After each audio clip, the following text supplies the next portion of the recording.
قرض بانک و تجارت، درستی نظارت، طرز حلال شفا، همکاری وعده وفا، احکام هجرت، سفر، طبق شریعت نظر، این همه در برنامه ترازوی عمل.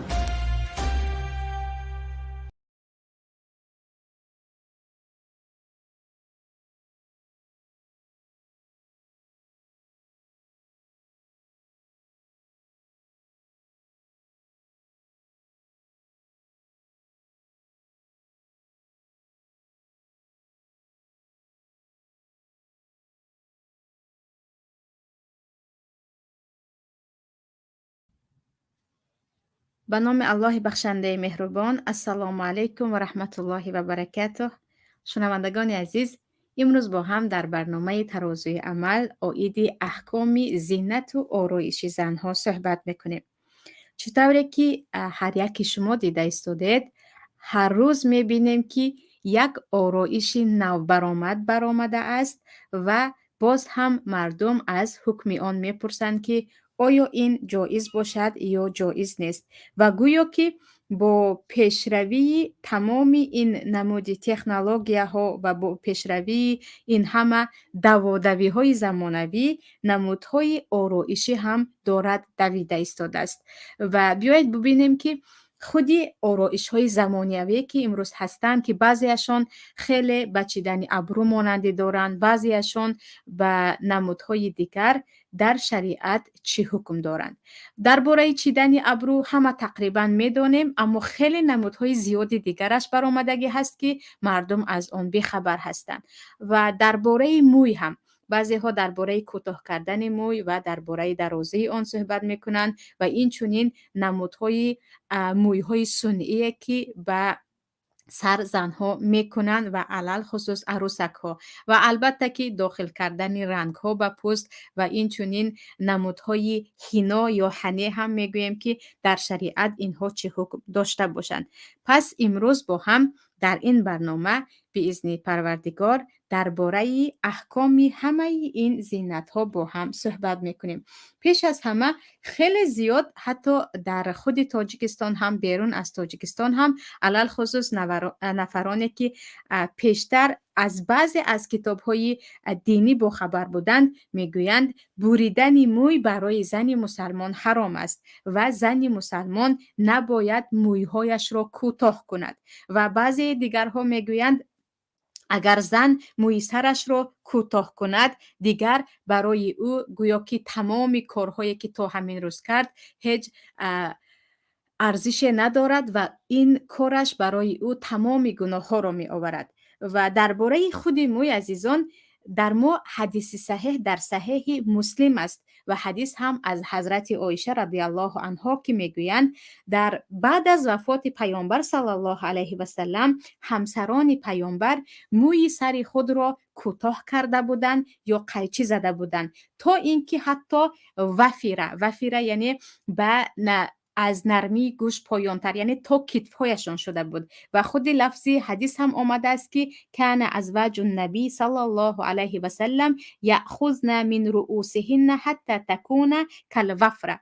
و اینجا در خود لفظ دیگری حدیث آمده است که بعد از وفات پیامبر، یعنی در زمان پیامبر صلی الله علیه و سلم زیب و زینت زن موی درازش و گیسوهای بافته اش بود. برای همین هم درباره گیسوهای زنها و این چنین درباره احترام موی خیلی زیاد اثرها آمده است و گویا که همسران پیامبر صلی الله علیه و سلم با مویهای دراز خود را آرام میدادند. پس از مرگ پیامبر صلی الله علیه و سلم شاید برای آن که شانه کردنش مشکل است یا نگاه و بینش مشکل است به مویهای خود قیچی زده بودند، حتی که تا کتفشان، یعنی از کتف. بعضی علما میگویند کمی بالاتر است وفره، بعضی ها میگویند برابر کتف. پس همین حدیثی که در صحیح مسلم است اتفاقا مسئله را به آن میکشاند که قیچی زدن به موی برای زن مسلمان حلال است، لیکن شرط دارد. یکی از شرطهایش این است که چنان مویها را قیچی نزند که به مرد مانند شود. برای آنکه در حدیث دیگر که در بخاری و مسلم است، پیامبر صلی الله علیه و سلم لعنت کردند متشبهین من الرجال بالنساء و المتشبهات من النساء بالرجال. هر مردی که خواه در سخن کردن، خواه در لباس پوشیدن، خواه در راه رفتن خودش را به زن مانند میکند و این چونین هر زنی که خواه در آرایش، خواه طرز لباس، خواه در صحبت و عملها خودش را به مرد مانند میکند.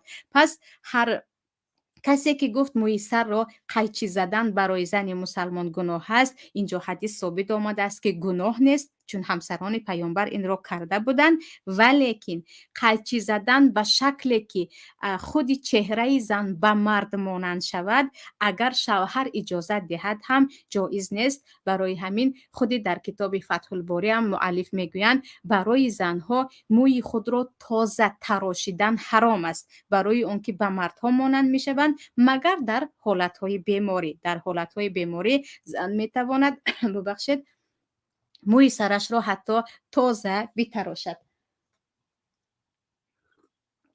و اینجا چون درباره موی سر گفتیم، پس زنها می توانند موی سر خود را کوتاه کنند، اما به شرط آنکه پیش از همه اگر شوهر داشته باشند با اجازه شوهر، چون موی هم یک زیب و زینت است. سپس به مرد مانند نشوند، چنان قیچی زده شود که به هیئت یا شکل کله مردها مانند نشود و این چونین در وقت موی های خود را قیچی زدن مقصد خود را نمایش دادن یا فخر کردن یا اینکه با این نمود موی ها دیگران را به فتنه افکندن و خود را به یگان رقاصه، به یگان نفری که عموما از اهل فساد است مانند نکردن باشد. اما گفتیم قیچی زدن موی جایز است، اما برعکسش به موی خود دیگر موی را پیوست کردن در شریعت حرام می باشد و پیامبر صلی الله علیه و سلم در حدیثی که در بخاری هم هست میگویند الله لعنت کرده است الواسله و المستوصله رو. هر زنی که یا موی خودش رو یا موی دیگران رو یعنی موی دیگر رو پیوست میکند، یا هر زنی که از کسی طلب میکند که به موی من یگان خیل موی رو پیوست کن. پس قیچی زدن جایز است، اما به موی دیگر را پیوست کردن، خواه پریک باشد، خواه گیسوها باشد، خواه الان ما به موی میکردگی زغالکه میگوییم، چیزهای دیگر زنها، هر چیزی که شکل موی داشته باشد و وقتی به سر کردید دیگر به موی مانند باشد، این در شریعت حرام است و حتی در این باره اگر شوهر طلب کند هم جایز نیست، چون در صحیح بخاری آمده است که زنی به نزد پیامبر آمده میگوید دختر من ازدواج کرد و خیلی به یک بیماری گرفتار شد و مویهایش ریختند که الان مویهایش خیلی خفیف هستند، آیا اجازه میدهید به موی او موی دیگری را پیوست کنیم؟ چون شوهرش این را میخواهد. پیامبر صلی الله علیه و سلم میگویند نه، الله لعنت کرده است زنهای واصله و مستوصله را. هر کسی که به خود موی میچسباند یا به دیگران میچسباند یا از کسی خواهش میکند که به من موی چسباند، یعنی حتی با خواهش شوهر هم که بود، پیامبر صلی الله علیه و سلم اجازه ندادند. پس یگان نمود پیوست به موی ها جایز نیست، نه برای زنها و البته که نه برای مردها، ولیکن بعضی نمود رسمان ها یا بعضی چیزهایی که وی موی نیست، عموما به موی مانندی هم ندارد، وقتی به موی میبندند یا در خانه میکنند باقی ندارد و این چونین بعضی از نمودهای روی مال آمده است یا روسری هست که اگر زن پوشد سرش رو خیلی کلان کرده گویا که مویهای زیاد دارد نشان میدهد. البته این هم جایز نیست که پیامبر صلی الله علیه و سلم میگویند زنهای میآیند حالا که رؤوسهن که اسنمت البخت المائله، سرهایشان، پشت سرهایشان یا موی سرهایشان به پشت استخوان شتر بالا برداشته شده است، اینها حتی بوی جنت را هم نمی بینند. پس یگان نمود پیوست کردن به موی و این چونین چیزهایی که وقتی روسری میکنید مویهای نبوده رو زیاد نشان میدهد، در شریعت جایز نیست که الان هر روز حتی برای خواهرهای بی ستر و ستردار روز از از روز زیاد شده ایستاده است، نمودهای پریک یا بعضی از نمود چیزهایی که به سر میمونند و گویا که مویها رو خیلی زیاد نشان میدهد، در حالی که خود زن موی ندارد. و درباره رنگ کردن چه، این هم یک مسئله خیلی عجیب است که در بعضی از دهات‌های تاجیکستان حتی پیرزن‌ها رنگ کردن موی را هم برای دختر و نوه‌های خود یا نبیره‌های خود حرام گفتند، که بعضی از خواهرها میپرسند که اما در بزرگی من تمام سال نماز میخوانند و میگویند حتی حنی کردن جایز نیست، که البته کلا خلاف شریعت است. برعکس در ما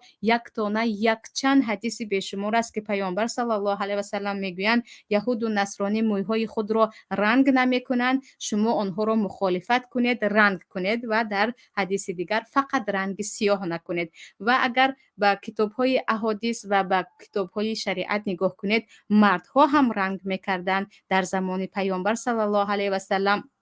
هم ابوبکر صدیق هم عمر خطاب مویهای خود را با حنا و یک نمود دیگر گیاه رنگ کرده بودند که سرخ بلندی به سیاه مانند بود و سیاه نبود. اما صحابگان دیگر هم بودند که رنگ نمی کردند. پس مسئله رنگ کردن موی چی برای زن چی برای مرد مسئله اتفاقی هست که هیچ گناهی ندارد.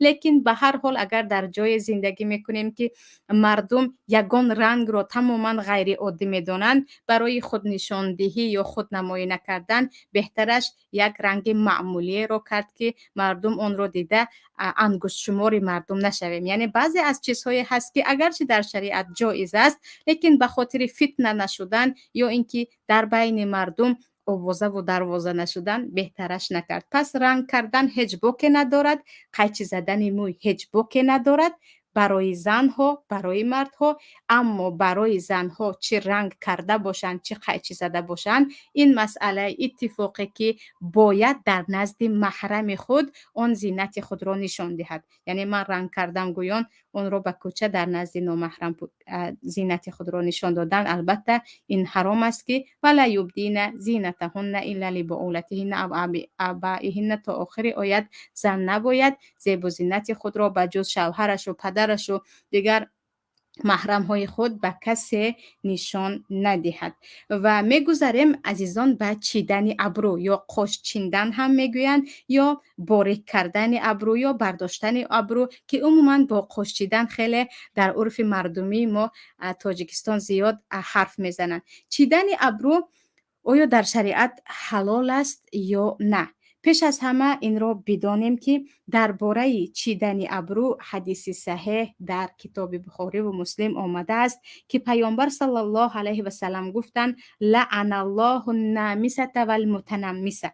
و در حدیث دیگر لعن رسول الله صلی الله علیه و سلم النامسة والمتنمسة. الله لعنت کرده است هر زنی که ابروی خودش رو میچیند و باریک میکند یا ابروی دیگری رو، یا هر زنی که از کسی طلب میکند که ابروی مرا شما باریک کنید. و اینجا وقتی لعنت شد پس گناه کبیر است. هر چیزی که پیامبر لعنت کردن یا الله لعنت کرد و گناه کبیر است و برای مسلمان جایز نیست. و هیچ یگان دلیل نیست که حتی شوهر اجازت دهد هم زن ابروهای خود را چیند باریک کند، برای آنکه چگونه که کمی پیش گفتیم حتی زنی که مویهای سرش خیلی کم مانده بود و عروس شده بود، وقتی مادرش از پیامبر اجازت میپرسند که مویهای این موی پیوست کنیم، پیامبر میگن نه، این کار را نکنید چون الله این را لعنت کرده است. پس کاری که گناه است در شریعت، همون آرایشی که در شریعت جایز نیست،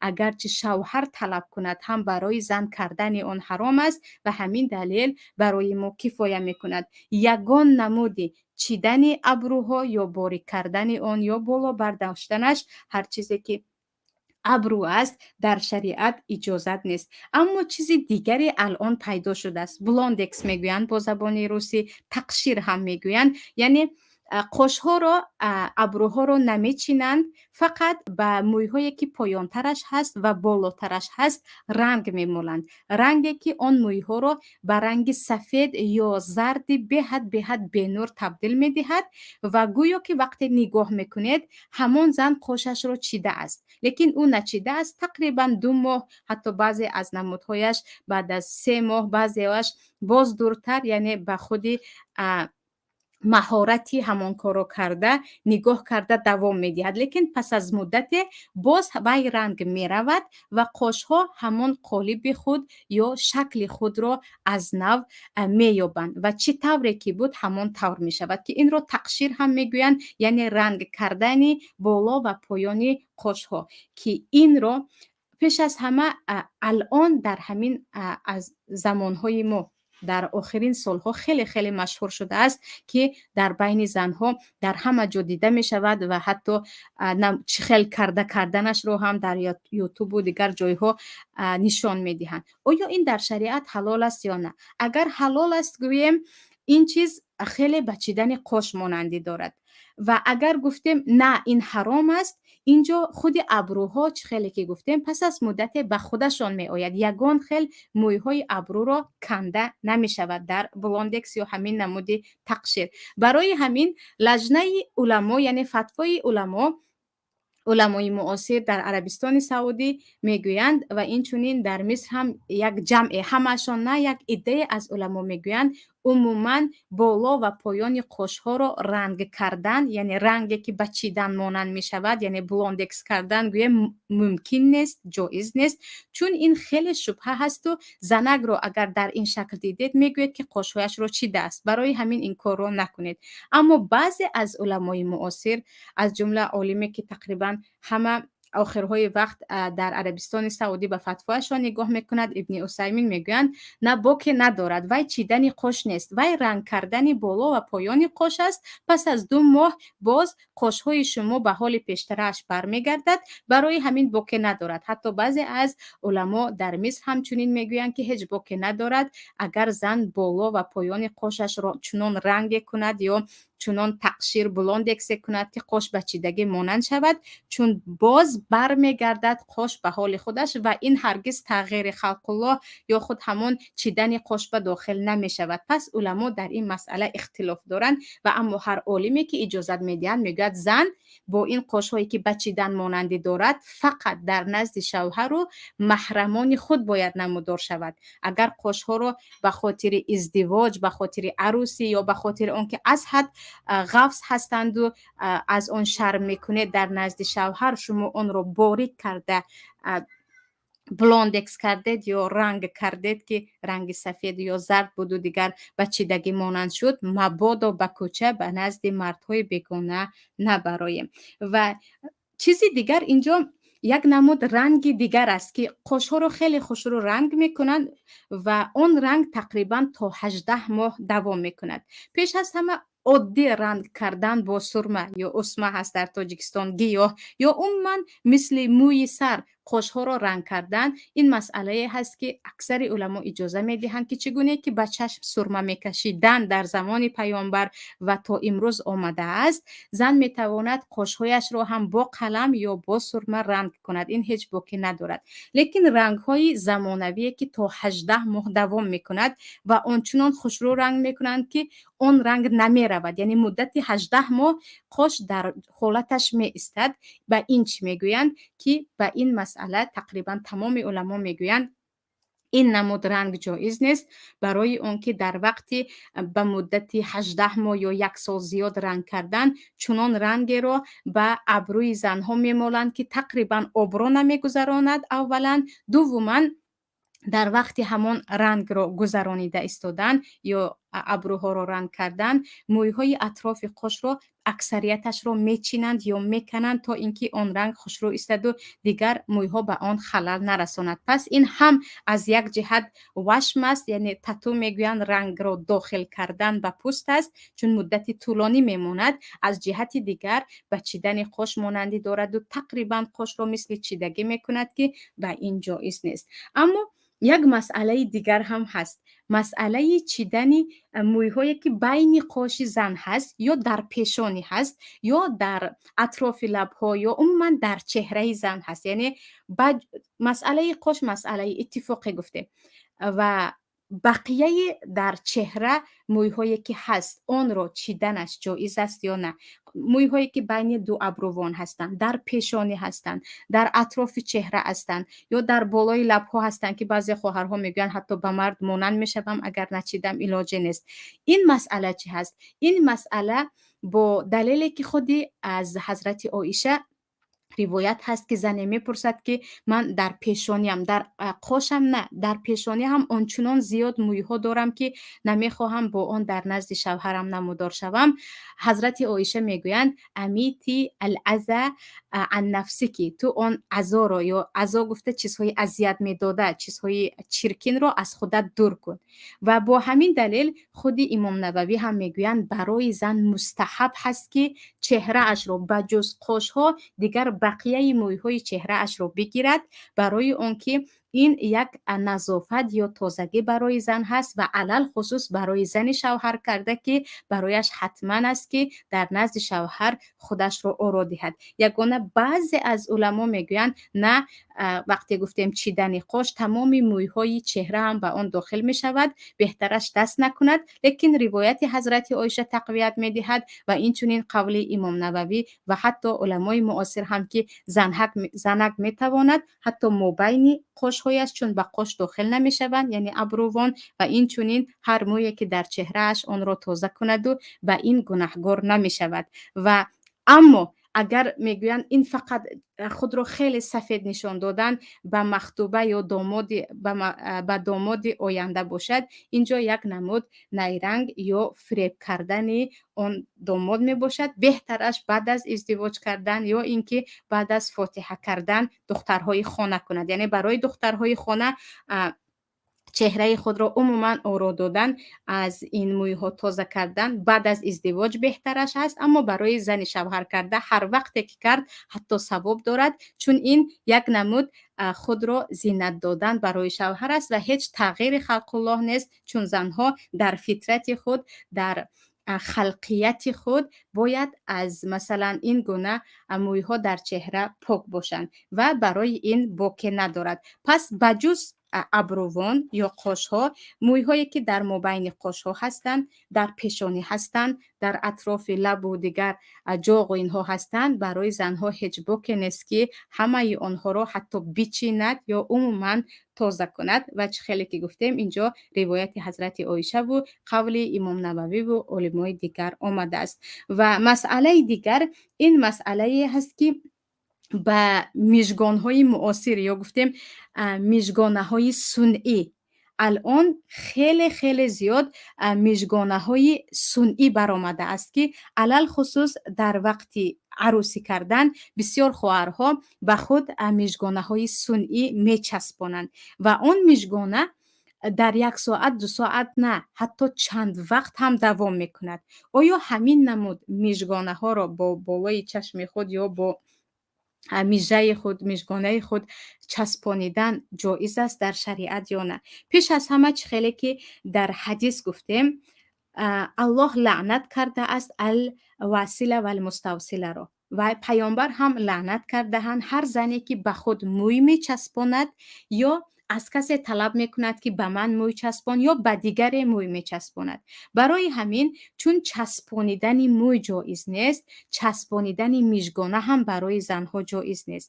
Ва ин як намуд фиреб аст, алал хусус агар ба хотири худро аввалин бор оро дода ба домоди оянда нишон додан бошад. Ва аз тарафи дигар он мижгонаҳои сунъие ки ба чашм мечаспонанд ва баъзеашон то 1 солу 4 моҳу чанд вақт давом мекунад, бо худ маводи часпонанда, ба гуфти рӯзҳо клей доранд, ки часпак он обро намегузаронад ва занак на таҳораташ, на ғуслаш ягонтои ин саҳеҳ намешавад.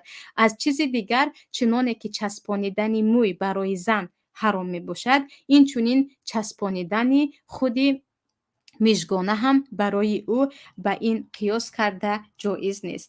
Ва масъалаи дигар масъалаҳои рангу бор. Биёед дар бораи аввалан рангҳое ки به دست میکنند. هینو یعنی این گیاهی که دست ها رو سرخ میکردند، ناخن ها رو سرخ میکردند و علل خصوص در خودی عرب ها و در بسیار کشورهای مسلمانی پیش از توی حتما یک شب دارند، شب هینو بندی که برای به دست عروس حنه میبندند و آن حنه اشارت به آن میکند که این عروس دیگر فردا ازدواج میکند.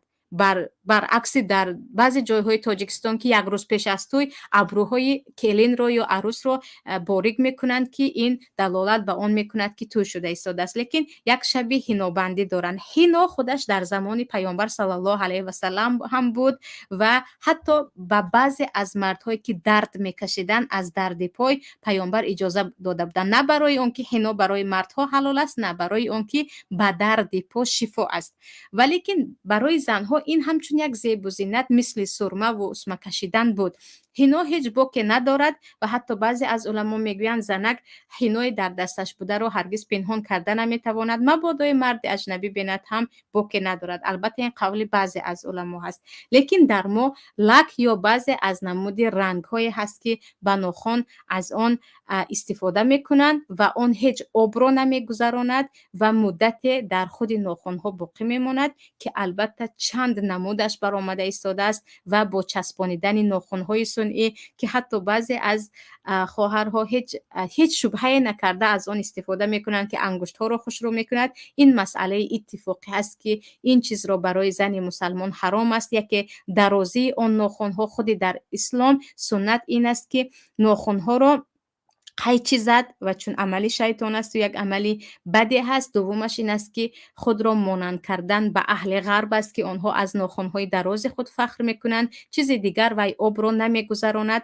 و زنک کاملا گویا که در نجاست باقی میماند که هر غسل کرد، هر طهارت کرد و او اثر نمی کند. و در مسئله دیگر مسئله وشم است. وشم گفته تتو را میگویند در زبان روسی که سال از سال روز از روز دارد زیاد می شود. یکی نامی دوست داشته اش رو، دیگر نامی جای خانده اش رو، دیگر باز چیزی دیگر رو به دست و بر کتف و به سر و به پای و به همه جا میکشند و این یکی از سبحان الله گویم از شاید زیب و زینتی فرزندهای شیاطین باشد که روز از روز این گونه تتوها یا وشمها زیاد شده ایستاده است. البته که پیامبر صلی الله علیه و سلم الواشمات و المستوشمات گفته هم آمدن که این طایفه رو هم الله لعنت کرده است. زنهایی که خود را رنگ داخل میکنند و پشت خود که تمام عمر آن میماند و با آن صورت میکشند یا یگان خال در چهره میکنند یا در بدن خود میکنند که البته پس از توبه کردن دیگر آن را گم کرده نمیشود، باکی نیست، ولیکن انسان دیده و دانسته کرد این یکی از گناه های کبیره می باشد. و مسئله دیگر در ما خیلی که گفتیم مسئله هست که بسیاری از مادرها یا بسیاری از خواهرک ها میپرسند که مرا شوهرم مجبور میکند که من به موی خود دیگر موی را چسبانم، یا شوهرم مجبور میکند که قشهایم را باریک کنم، یا یگان نمود دیگر کاری که در شریعت حرام است. چگونه که گفتیم این مسئله هست که هر چیزی که در شریعت حرام است، خواه شوهر باشد خواه پدر و مادر باشد، حق ندارد بگوید که آن را کن و زن اگر تو گفتگویان کند گناهگار می شود، برای اون که چه خیلی که گفتیم لا طاعت لمخلوق فی معصیت الخالق، هرگز در گناه کردن برابر خالق به یگان مخلوق نباید اطاعت کرد. و این مسئله های قش چیدن و مسئله های تتو کردن و مسئله های قش را مثل چیدگی کردن مسئله های هست که دیگر حرام است، بجز همان بلوندکس که گفتیم بعضی از علما میگویند هیچ باکی ندارد، مثل حنه است یا مثل سرمه است که یک مدت آن را استفاده میکنید سپس آن از شما میرود. و درباره جراحی های آرایشی الان خیلی زیاد نمودهای پلاستیچیسکی اپراتسیا هم میگویند جراحی ها برآمده است که یکی لبهایش رو کلام میکند، دیگری مثلا چشمهایش رو و هزار و یک نمودش برآمده است، میده کردن و کلام کردن و از این چیزها که هر روز درباره‌اش میشنویم. هر چیزی که تغییرات اون چیزی که شما بیمار نیستید، فقط برای زیبا شدن تغییر میدهید، اون رو هم از طریقه جراحی کردن یا به خاطر اون که خود را زیباتر نشان دهم یا آبرو گرفتن، این در اینجا تغییر خلق الله می شود که الله می گوید در قرآن کریم این وعده شیطان است که ولامرنهم فلیغیرن خلق الله گفته است من امر میکنم و اون چیزی که الله خلق کرده است اون رو تغییر میدهند. یعنی خودتان چهره خوب دارید، اون را یا میکشانید یا کلان میکنید یا میده میکنید و عموما دیگر اعضای بدن را. همه این گناه هست بجز چیزی که در حقیقت نقصان آدمی است، مثل 6 تا انگشت دارد، یک دندان کلان در پیش دارد که وای دندان خودش یک نقصان است، یا اینکه در یک پهلوی چهره خود یک خال خیلی بزرگ دارد که هر کسی که دید میگوید عیب دارد، یا در بالای چشمش یگان نمود چیز دارد. یعنی عموما بیماری ها را از طریقه ببخشید جراحی کردن، معالجه کردنش حلال می باشد، لیکن بیماری نیست. فقط به خاطر خود رو خوش رو کردن، زیب و زینت دادن، خواه آن جراحی برای چشم باشد، خواه لب باشد، خواه دیگر عضو بدن باشد، در شریعت حرام می باشد که روز از روز این نمود جراحی ها هم زیاد شده ایستادند و برابر این هم روز از روز بیماری ها هم دارند زیاد می شوند. و اینجا عزیزان برمیگردیم به قسم سوال ها. اگر چیزی را در داخل صحبت فراموش کردیم، در جواب دادن به سوال ها به خاطرمون میرسد و پیشکش شما عزیزان میکنیم. و اینجا اولین سوال: آیا به زنها عطر زده کوچه برآمدن اجازت هست؟ بعضی مولدنی ها از و یا فیشفیشک هایی که برای بوی بد را برانیدن استفاده کرده می شود که دزدرانت می گویند، استفاده این چی حکم دارد؟ درباره عطر اولا پیامبر صلی الله علیه و سلم می گویند عطر را هرگز به عقیبش نمیگردانیدن. هر وقتی که کسی خوشبویی را هدیه میکرد حتما آن را قبول میکردن و میگویند از چیزهایی که در این دنیای شما برای من خیلی خیلی دوست داشتنی هست این عطر میباشد. و خود زنها هم عطر داشتن و در این باره حدیث هم هست که پیامبر صلی الله علیه و سلم میگویند هر یکی از شما وقتی به نماز جمعه رفت و عطر ندارد از عطر همسرش استفاده کند. پس معنیش این است که زنها نیز عطر داشتند و استفاده میکردند.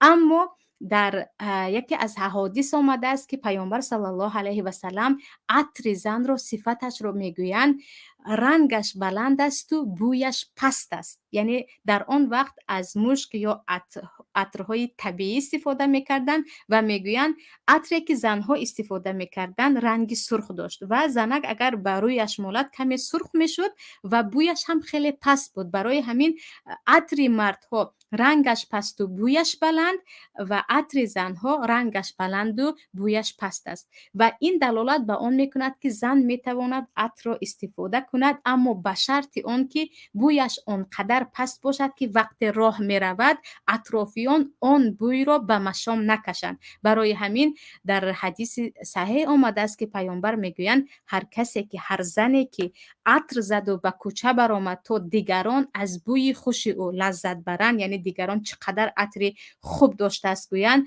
فهیه کذا و کذا، کذا و کذا به معنای بدراهگی یا فاحشگی آمده است. یعنی فقط به خاطر خود در خانه زدن هیچ باکی ندارد. در خانه اگر به کوچه دزدرند گفتید یا عطرهای پستی که هرچی در کجا راه رفتید هم اطرافیان از آن بوی هرگز نمیفهمند که آن در لباسهای داخلی است یا طوری است که کسی نمیفهمد، باکی ندارد. اما عطر زدید که همین که قدم زدید دیگران از آن حس میکنند و حس میکنند، این مسئله اتفاقا حرام است و زنک به گناه کبیره داخل می شود. لیکن در خانه بویش بلند باشد هم باکی ندارد به شرط آن که در وقتی به کوچه برآمدن کسی از آن حس نکند. اما دزدرانت یا عطرهایی که بر ضد عرق یا در وقت گرمی استفاده میکنند تا جایی میدانیم اگر زنک راه رود هم بوی آن به جایی نمی رود، برای اون که آنقدر پست است و یا آنقدر استفاده می شود که لباس ها هم نمی مانند بوی آن به بیرون برآید که در این مسئله هیچ باکی نیست. سوال دیگر: حلقه گوش به خاطر سطر نمی نماید از بویش رویمال پوشیده حلقه رویمال را ویران می کند. یک زینت مهم زن را که حلقه است رویمال پنهان می کند. آیا اجازه است که کمی رویمال را عاقبتر بری تا حلقه ات نموده استد؟ مقصد فقط نمودار شوی زینت باشد. تمام چیزی که زینت زن هست آن زینت نباید در کوچه باشد. در نزد شوهر، در نزد پدر شوهر هم محرم است و این چونین که در سوره نور آمده است، برادر، فرزندان برادر و فرزندان خواهر، این چونین خواهرکان خود یعنی یار و دوستان خود، در نزد اینها همه زینت ها از جمله حلقه و انگشت و یعنی این چیزها می شود انگشتر نمودار شود. ولیکن برای کوچه تا که دیگرها این زیب و زینت را بینند حلقه را نمودار کردن، البته انسان گناهکار می شود. پیش از همه گوش، یعنی یک زن مسلمان چون گوش خودش گوش زن عورت است، دیگر حلقه هم که یک زینت خیلی بالا است نباید نمودار شود و در خانه می تواند زنک استفاده کند و هرگز جایز نیست که رویمال را عقب‌تر کنیم تا که حلقه ما اون رو هم در کوچه دیگران ببینند. با استفاده مالیدنی ها داغ روی را پنهان کردن اجازت هست یا نه؟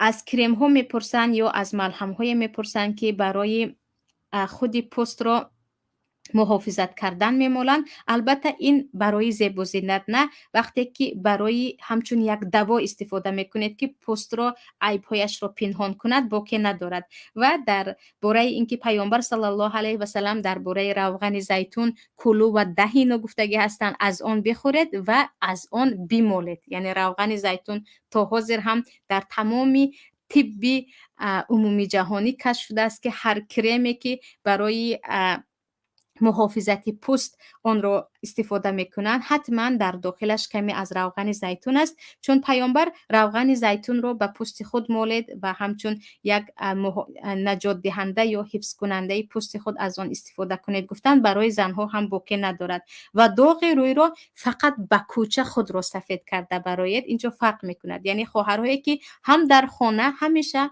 همون کریم رو یا همون نمود ملهم رو استفاده میکنند تا اینکه داغ‌ها رو گم کنند. در کوچه هم باکی ندارد، در خانه هم چون از این استفاده میکنن همیشه، لیکن در خانه با داغ و در وقت به کوچه برآمدن خود را با پودر یا چیزهای دیگر مخصوص کوچه سفید کردن، البته این ولا یبدین زینتهن الا لبعولتهن و این آیت داخل می شود که زن نباید زینت خود را به جز محرم‌های خود به دیگران نشان دهد. یعنی آرایشی که مخصوص کوچه است، مخصوص دیگران است، البته مهمان های زن خانه نباشد، اگر چهره را کشادید اینجا جایز نیست. اما در خانه برای خیلی که گفتیم معالجه پوست یا نگاه و بین پوست همیشه استفاده میکردید و بعضی برآمدید، اینجا باکی ندارد، چون برای زیب و زینت نه و همچون برای محافظت خود از آن استفاده میکنیم.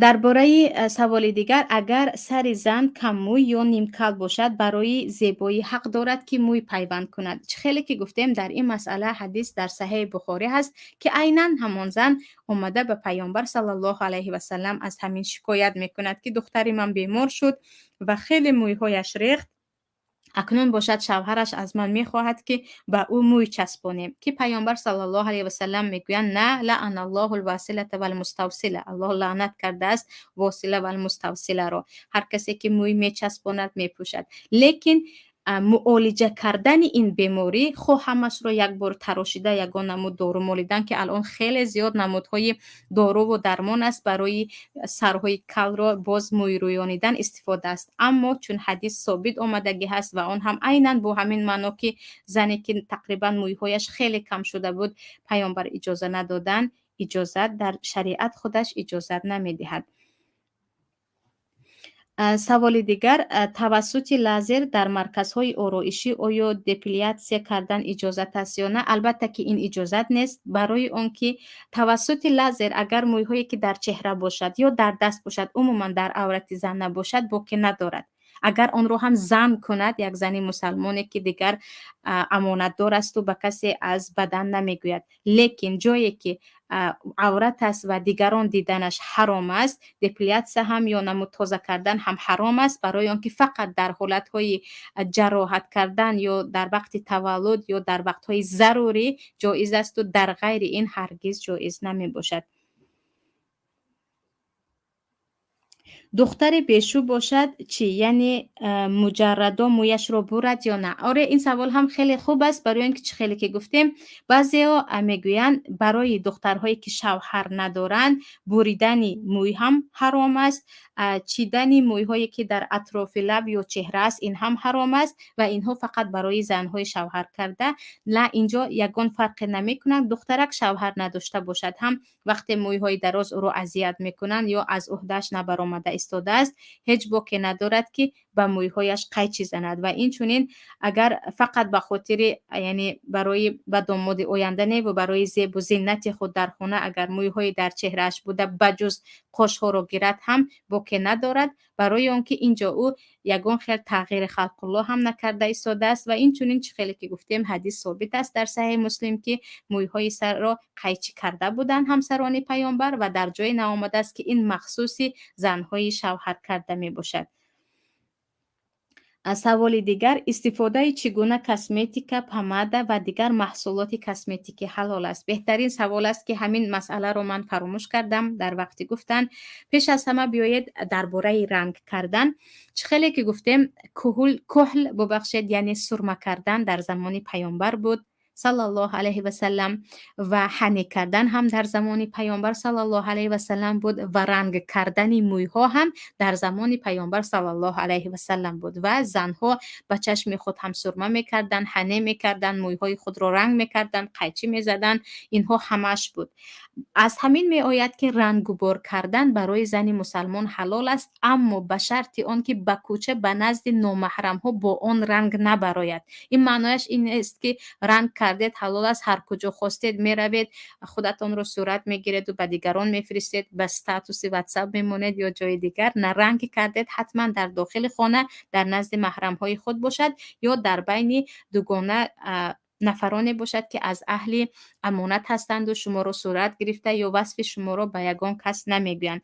لیکن الان که خیلی مجال کسمتیکا یا همین نمود رنگ ها خیلی وسیع شده ایستاده است و زیادی ها نمیدونند که در ترکیبش چی هست، این کسمتیکا ها رو از چی میسازند، آیا از یگان مواد حلال میسازند یا از یگان نمود نجاست ها و آیا این به سلامتی فایده دارد یا ضرر دارد. همین مسئله هست که هر کسمتیکی که در داخلش یگان نمود نجاست داشته باشد، خواه سپیرت که در نزد جمهور علما نجاست است، خواه از نمودهای دیگر که از نجاست‌های دیگر در داخلش داشته باشد و الان از طریق اینترنت تقریبا همه محصولات رو در ترکیبش چه هست یافته میتوانیم. وقتی فهمیدیم که این در داخلش یک مواد نجاست دارد، در این وقت از آن استفاده کردن مشکوک است. حرام گفته نمیتوانیم، شاید که این استحاله یعنی کارکرد شده باشد، مشکوک است و از طرف دیگر به جسم هم ضرر میرساند و در شریعت هر چیزی که به جسم انسان ضرر میرساند و انسان اون را فقط برای زیب و زینت استفاده میکند حرام میباشد. انا برای همین کسمتیکی که شبهه داره، مثلا درباره پماده یا رنگی که به لب میمالند، به نزدیکی بود از یک چیزی تماما نجاست میسازند. گویان حتی خودی سایت های غیر مسلمانی اون را نشان داده بودند که انا این چیز از این چیز ساخته میشود، یا بعضی از نمودی کسمتیکا ها با بعضی از روغن های خوب که خیلی کسمتیکا را ترکیبش رو قوی میدارد و از این چیزها استفاده می شود. انا این کسمتیکا ها همشون خیلی مشکوک هستند و حرام هستند که نباید نزدیکی کرد. اما کسمتیکی که یگان شرکت مسلمانی می سازد یا عموما اساسا اگر به رنگ و بار طبیعی نگاه کنیم، گفتیم درباره سرمه حدیث آمده است که اسمت نمود سرمه هم بیناییش رو خوب میکند، هم دردهای چشم رو گم میکند و یا اون که درباره حنی که هم درد پا، درد سر رو هم گم میکند. بهترش چه خیلی که الان اکثریت گفته ایستادن که باید به طبیعی، به تمام موادهای غذایی طبیعی، به موادهای آرایشی طبیعی برگردیم، بهترش هم از شبهه دور، هم از بیماری دور، به آرایش های طبیعی برگردیم. اما اگر نه علاج نیست، فقط به خاطر توی یا فقط به خاطر برای داماد است، اینجا هم باید خیلی اهمیت داد که آیا این شرکت یا همین کسمتیکه ها را جایی که استحصال میکند در حقیقت از موادهای حلال یا اینکه از نجاست ها میسازد که از آن مسلمان باید خودش را تماما دور کند. سوال دیگر، مخصوصی мероприятие که آنجا فقط زنها هستند، آیا اجازت است که خود را رنگ و بار و زینت داده رویم؟ درباره مجالس زنانه که زنها هستند و آنجا البته که خیلی که در قرآن آمده است ولا یبدین زینتهن او نسائهن گفته آمده است در داخل آیت که دراز است نخوانم، یا در نزد زنها، یعنی زنها دوگانه های خود یا و دوستان خود زنها می توانند زینت خود را نشان دهند. زینت گفته لباس های کرته های خوشرو یا اینکه انگشتر و دیگر گلوبند یا رنگ و بار خود را میتوانند نشان دهند. رنگ و بار کردن بین خواهرها اگر باشد باکی ندارد.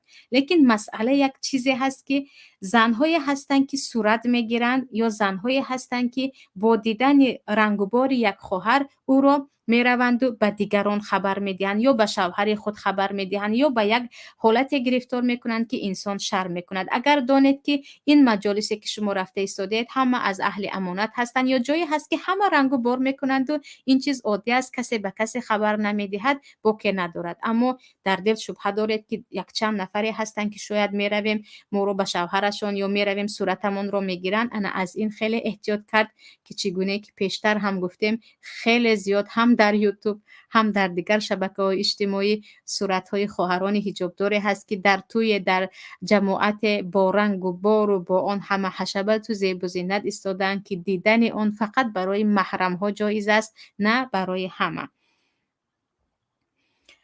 سوال دیگر، در نزد زنهای غیر مسلمان باید زن مسلمان سطر پوشد یا اجازت است که بی سطر هم باشد؟ انا همین مسئله که آیا زن میتواند در نزد زن غیر مسلمان سطر پوشد یا نپوشد مسئله خیلی اختلافی است. بعضی از علما میگویند هیچ باکی ندارد که در نزد زن غیر مسلمان یعنی یهودی یا نصرانی سطر نپوشیده باشه، برای آنکه به نزد حضرت عایشه یهودی زن می آمد می نشست و در جای نآمده است که حضرت عایشه رضی الله عنها از آن زن سطر پوشیده باشند. و یا اینکه حضرت اسماء بنت ابوبکر صدیق به پیامبرمون گفته بودند که مادر من مشرکه است، به خانه‌ام اومد و رفت کردن میخواهد، آیا اجازه دهید؟ پیامبر اجازه داده بودند، نگفتند که او مسلمان نیست سطرت رو پوش. ولیکن بعضی از علما میگویند در قرآن کریم او نسائهن نگفته است. نسائهن فقط زنهای مسلمان را در نظر دارد و زنک در نزد فقط زنهای مسلمان باید بی حجاب باشد، در غیر وقتی که زنها مسلمان نیستند باید حجابش رو پوشد. و مسئله اختلافی بین علما هست و چون مسئله اختلافی است کاملا پوشید یا نپوشید گفته نمیشه و بهترش یک قولی یا یک سخن یا یک رأی معتدل رو اینجا گیریم که اگر دیدید که نفری که مثلا مسلمان نیست، نفری هست که عموما اگر به سطر باشد از چهره شما یا از جسم شما به کسی میگوید یا درباره صحبت میکند، بهترش در نزد او سطر پوشید. نه اگر فهمیدید که یک طبیب است، مثلا طبیب زنانه هست که او همه روزه یک چند زن رو کشف میکند، یک چند زن رو بیماریش رو معاینه میکند، در اینجا هیچ باکی ندارد. یا اینکه یک نفری هست که غیر مسلمان است، همسایه است، دوست است، یعنی دوست اونی که موالات داریم به معنای اینکه معلم فرزند ما هست یا یگان خش و تبار دور ما هست، در اینجا هم انشالله باکی ندارد، چون خیلی که گفتیم به نزد حضرت عایشه هم یهودی زن می آمد و می رفت و پیامبر نه این را انکار کرده بودند و نه در جای آمده است که سطرت را در نزد او پوشیده شین گویان امر کرده باشند. سوال دیگر، زنی که جسماً به مرد مانند است آیا حق دارد که با استفاده جراحی سیمای خود را به زن مانند کند؟ بعضی زنها را میبینی فکر میکنی مرد است. متاسفانه من از جمله همین خیل زنها هستم، خودم تجارت خوب دارم، فقط از گناهکار شدن میترسم و جراحی نکردم. چند بار همین خیل پیشنهاد شد. در این باره این یک بیماری حسابیده می شود، یک مسئله خیلی وسیع است در شریعت هم که زنهایی که مادرزاد همیخر تولد شدند. جسمشان به مرد مانندی دارد اما در اصل زن هستند یا برعکس. در حالی که خودشان اعتراف میکنند که من یک زن هستم، بعضی همین نمود کمبودی ها دارم. انشالله این که فقط به خاطر دور کردن یک بیماری هست یا معالجه کردن یک بیماری هست، در این حالت جراحی هیچ باکی ندارد، چون گویا که یک نقصانی هست، یک بیماری هست که میخواهید با آن خود را معالجه کنید. معلم جان عزیز، در یگان برنامه اتان درباره آداب به مسجد رفتن زنها صحبت میکردید و سلامت باشید عزیزم. درباره به مسجد رفتن زنها، پیش از همه خیلی کم شاید باشد زنهایی که در زمان حاضر به مسجد میروند، علل خصوص در داخل وطن که حتی به مسجد رفتن زنها را من کردن، اون هم با دلیلی که گویا ابو حنیفه رحمت الله علیه این رو من کرده باشند، گویا که کلی گفته های ابو حنیفه رو میکنند و همینش مون که همینش رو هم اجرا کرده ایستادند. و در دیگر کشورهای غیر مسلمانی که مسجدها دور هستند، لیکن به هر حال زن به مسجد در زمان پیامبر صلی الله علیه و سلم میرفت، حتی به نماز بامداد هم میرفت، به نماز خفتن هم میرفت. و حضرت عایشه رضی الله عنها احادیث خیلی زیاد است، در بخاری هم هست، در مسلم هم هست، در ابو داوود و تمام کتاب‌های سنن هست که میگویند زنها در زمان پیامبر به مسجد میرفتند و در تاریکی صبح حتی درست شناخته نمیشدند و در اون وقت مسجد زن و مردها جدا نبود. اول مردها می ایستادند، سپس کودک ها، در آخر زنها می ایستادند و پیامبر هم گفته بودند که مردها تا زمانی که زنها نبرآمدند شما نبراید، ولیکن شرط دارد که بدون زیب و زینت، بدون استفاده عطر، بدون خود را زینت دادن رود. علل خصوص در زمان حاضر که 1001 درهای فتنه باز است، بهترین مکان برای زنها مکانی که انسان آرامش مییابد، با پروردگار صحبت میکند و یکی گویا که کل دنیا رو ترک میکند، این مسجد است. و از همه چیزی که در مصر، در قاهره برای من خیلی خیلی دوست داشتنی بود این بود که چون شهر بود و مردم در خانه های تنگ آشیانه ها زندگی میکردند، 3-4 کمپیر با هم یکتا میشدند، نماز عصر به مسجد میرفتند، در دست قرآن، در آنجا با هم قرآن میخوندند و همه تقریبا میدونند که در آنجا، یعنی در مسجد سخنهای بیهوده جایز نیست. 4-5 دوگانه به جای اینکه در یک جا نشینند و غیبت عروس کنند و غیبت داماد کنند و غیبت دیگر و دیگر را کنند، میرفتند و در دست قرآن در مسجد با هم تا نماز شام یا بعضی وقتها از شام تا خفتن می نشستند و با هم در آنجا قرآن می خواندند، ذکر می کردند، سپس نمازها را خوانده به خانه می آمدند که یک جای آرامش برای زنها بود و علل خصوص برای زنهای بازنشسته، گوییم برای زنهایی که دیگر کار ندارند، در مسجد آرامش خود را پیدا میکردند که شیطان هرگز به آنجا نزدیکی نمیکند. و بعضی از خواهرهایی که در مکه هستند و بعضی از خواهرهای دیگر هم که در کشورهایی که در آنجا زنها به مسجد میروند میگویند وقتی که دلمون خیلی به شور آمد و جای برای خود پیدا نمیکنیم، میرویم و در مسجد 2-3 ساعت می نشینیم، ذکر میکنیم، به خانه برمیگردیم آرامانه، که یک مکان آرامش است برای زنها که همین آرامش رو هم اجازه نمیدهند زنهای تاجیک در تاجیکستان داشته باشند. و سوال دیگر، بوی مسواک رو شوهرم بد میبینند، میگویند هرچند سنت است من بویش رو بد میبینم، استفاده نبر، فقط میگوید که زبنه پست استفاده کن. چند بار فهمونیدم که این طور نکن گناهگار میشوی، میگوید که بسیار اونا استفاده نکن. مسواک خودش سنت است خواهری عزیز، وقتی سنت رو ترک کن گفتن هیچ گناهگار نمیشوید. و شوهرتون هم، بعضی انسان ها یک چیز حلال است او رو دوست نمیدارد، یعنی این چیز حلال است حرام نیست اما من بویش رو دوست نمیدارم.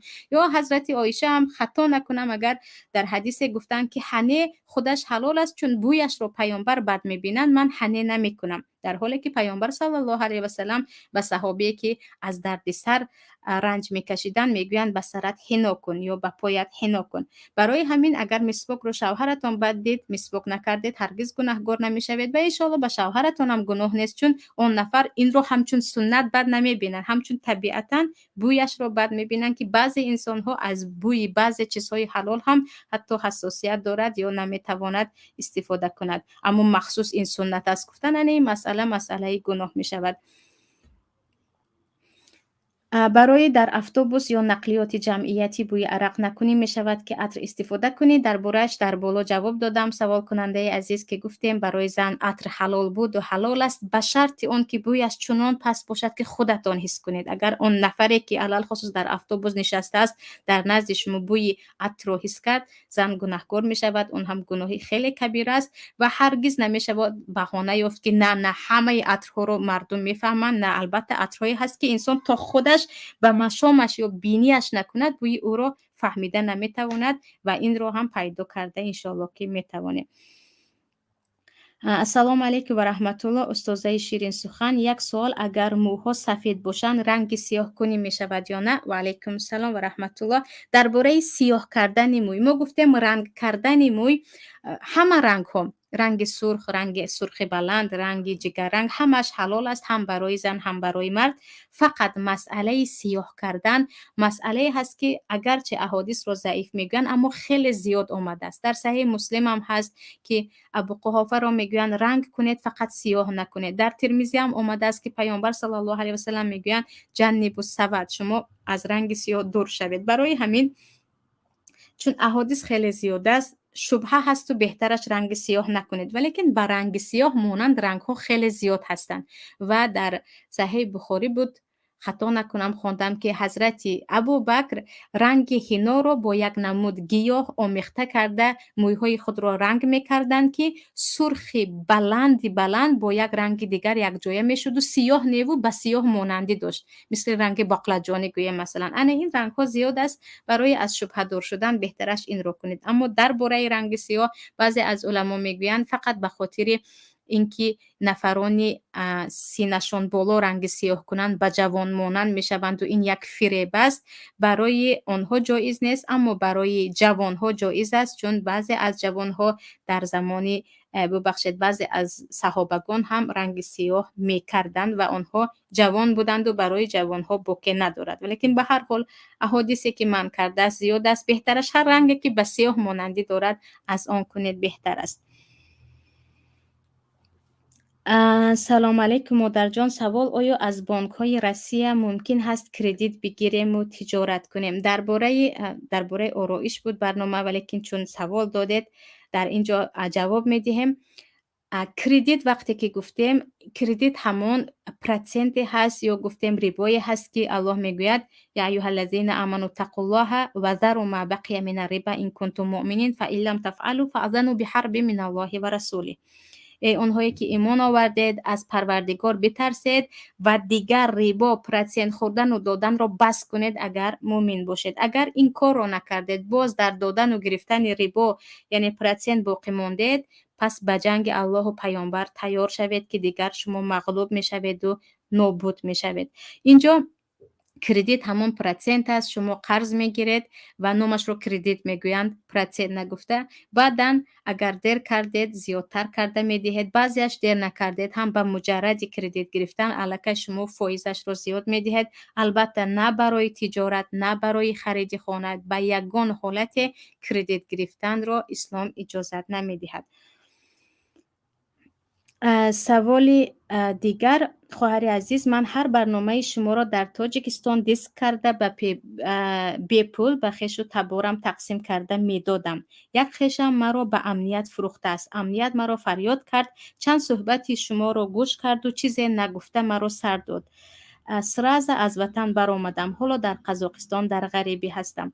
سبحان الله، پیش از همه برای اون که فقط اینه که برنامه ما یک موضوعی که برای دین مردم دنیای مردم فایده میدهند شما ضبط کردید و به پول دادید، الکی این یک جهاد است یا یک نبرد است برابر باطل. چیزی دیگر که شما را قپیده اند، این البته یک بدبختی هست در ما که حتی نصیحتگر یا کسی که فقط برای خیر میخواهد آن را هم میبرند و گناهگار میکنند. اما از اینکه شما را آزاد کردن خیلی شکر پروردگار میکنیم و انشالله که این یک هجرت حساب بده شود و و من یهاجر فی سبیل الله یجد فی الارض مراغما کثیرة و سعه. به خاطر الله اگر هجرت کردید این وعده پروردگار است برای شما. البته یک کم مشکلی در اول ها می شود، بعد از این یک کشایش می آید که خودتان فکر هم نمی کردید و انشاءالله که درهای برکت پروردگار برای شما و برای تمام نفرانی که برای رفع ظلم، برای رسانیدن حق، برای خوشبختی مردم، آسایش مردم کوشش میکنن، پروردگار خودش تمام امن و امانی را و تمام برکات را نازل کند. برای مرد چه نمود کسمت که اجازت است، یعنی زینت را در نظر دارند. برای مردها چیزهایی که برای مردها حرام است و چیزهایی که برای مردها حلال است یک مسئله خیلی کلان است. از جمله درباره سرمه هست، درباره انگشتر نقره است، درباره پوشیدن مثلا بعضی لباس ها هست که پیامبر پوشیده بودند و کرده بودند. اگر وقت پیدا کردیم در برنامه دیگر در این باره صحبت میکنیم که چه زینت های یا چه لباس و چه آرایش برای مردها حلال است و چه حرام، برای اینکه مسئله خیلی کلان است و همش را در اینجا در یک چند دقیقه باقی مانده نمیتوانم جواب دهم.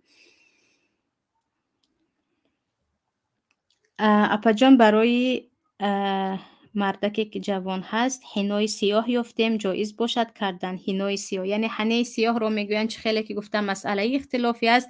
برای جوان ها بعضی از علما اجازه میدن، بعضی دیگر هم میگوین هر چی باشد بس سیاه مانند را کنید و نکنید، ولیکن مسئله اختلافی میماند چون کرده بعضی صحابگان است که سیاه کرده بودن، از جمله حسن پسر علی پسر ابو طالب یعنی نبیره پیامبر صلی الله علیه و سلم رضی الله عنهم اجمعین. و اما احادیثی که جنب و سواد است اگرچه بسیاری ها ضعیف میگویند خیلی پی در پی آمده است. برای همین حنه را اگر سیاه باشد با سرخ آمیخته کرده کنید هم به سیاه مانند و سیاه نمی شود، یعنی دو رنگ حنه را آمیخته کرده اینجا همه شبهه ها می رود. لیکن به هر حال برای جوان ها بعضی از علما اجازه می دهند.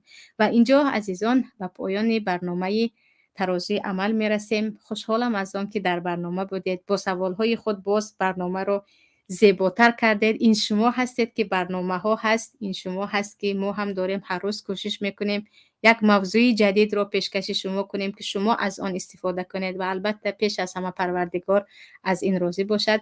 با امید آن که همیشه صحت و سلامت باشید و همیشه در راه باشید که هم پروردگار راضی هست هم خودتان راضی هستید و قلبتان آرام است که در همین راه هستید. شمایان را به خالق یکتا میسپارم که امانت ها را هرگز خیانت نمی کند. السلام علیکم و رحمت الله و برکاته. قرض بانک و تجارت، درستی نظارت، طرز حلال شفا، همکاری وعده وفا، احکام هجرت سفر طبق شریعت نظر، این همه در برنامه ترازوی عمل. هر هفته روز دوشنبه ساعت 16 به وقت مسکو و ساعت 18 به وقت دوشنبه در کانال یوتیوبی پیام تیوی